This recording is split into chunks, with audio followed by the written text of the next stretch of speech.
vinyl is supposed to sound scratched. It shouldn't be pristine, or it's a museum piece. If it's a museum piece, it's dead. All vinyl should sound scratched.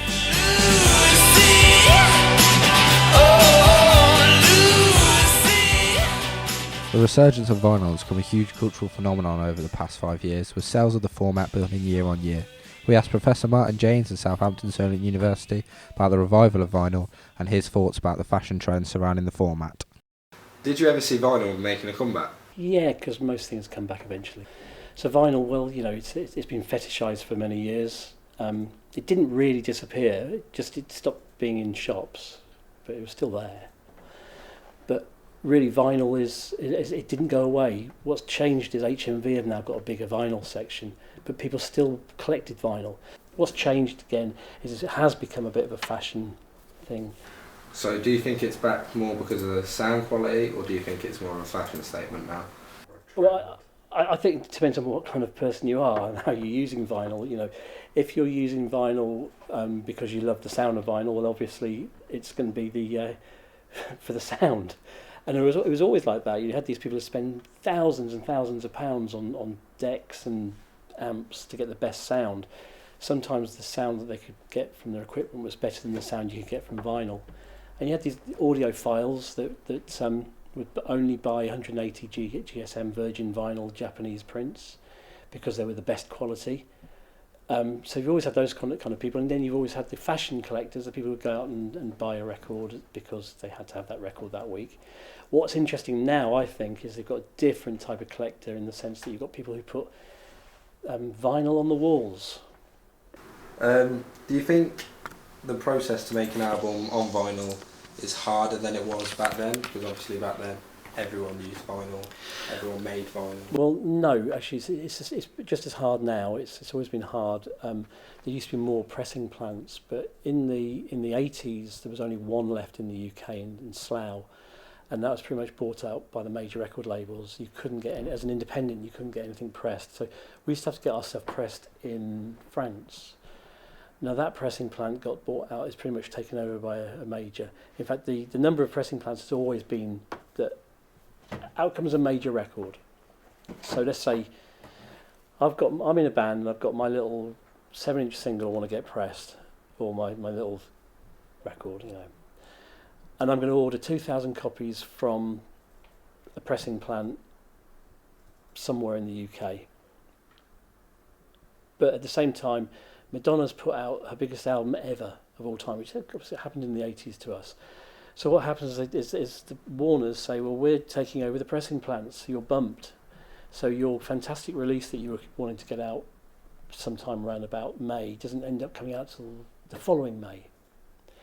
So actually that's always been a problem. That's not a new issue, that's always been a problem.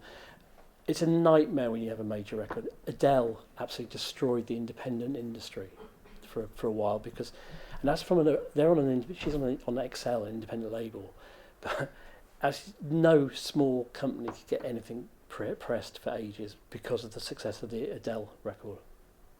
So it's always been difficult. Do you see it as being sustainable?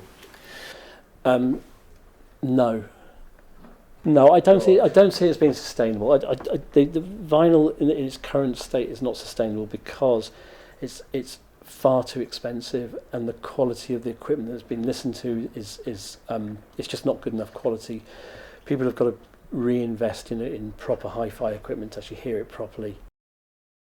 We went over to Oxfam Music Shop in Southampton city centre to talk to store manager Rob Milner about the rise of sales in his store and if there's been any change in the demographic. So have you noticed the vinyl revival here at Oxfam? Yeah, I've worked here for nearly 9 years, and so year on year there's been a definite increase. There's been, especially the last perhaps 2 or 3 years, there's been a definite decrease in the amount of stock that comes in, the amount of stuff which is donated, but also very slowly for very kind of common, for very popular items. So like 80s vinyl, where there's probably millions of copies of the same album out there, and we've noticed we can easily make even sometimes twice as much money as we used to. So it might only be from like £1 to £2 or £2 to £4, but some of this stuff is just selling so unbelievably quickly and easily. There's clearly been a boom where people either went to CDs from vinyl and are coming back to vinyl, or kids that are just getting into it from scratch. Do you think it's going to stay about? Do you think the vinyl boom will be here for a while? From every source that I know that thinks that like the analog sound and the way that comes through vinyl is just seen as superior, just like absolutely superior.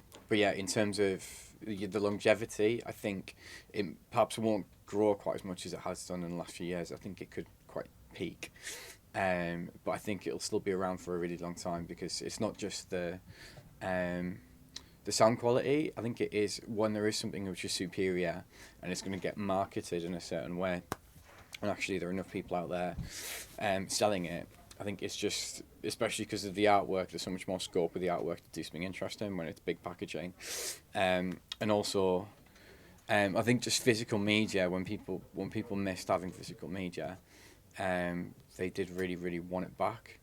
And also the kind of like the ceremony part of vinyl, I think kind of lends itself to just kind of musos and real fans. If music's like a really big part of your life, then the tactile and ceremonial element of it means that it's almost like having to change the record over and having it bulky and kind of the gatefold, all of the kind of little aspects of how it looks and how it feels, I think contributes to just making it that little bit special. And if you really, really love music, it's almost like giving like your favourite albums a kind of due respect by having them on vinyl in a roundabout way. But do you see a lot more teenagers come in? Yeah, it's completely different.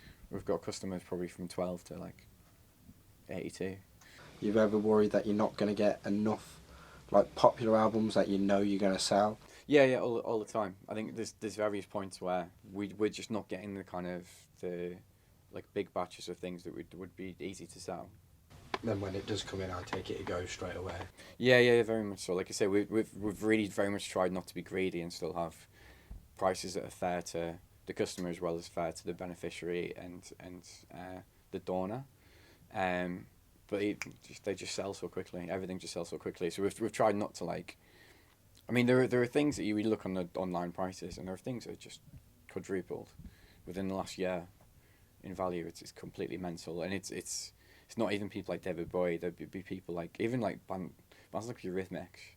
The value suddenly like gone mental. I think they're going for the similar prices, the kind of price you might have paid for a brand new CD in the early 90s.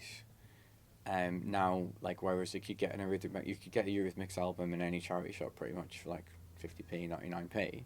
Now there's like a market of people that are maybe 55, 60 that got rid of it and then going back and spending 10 to 15 quid on it again.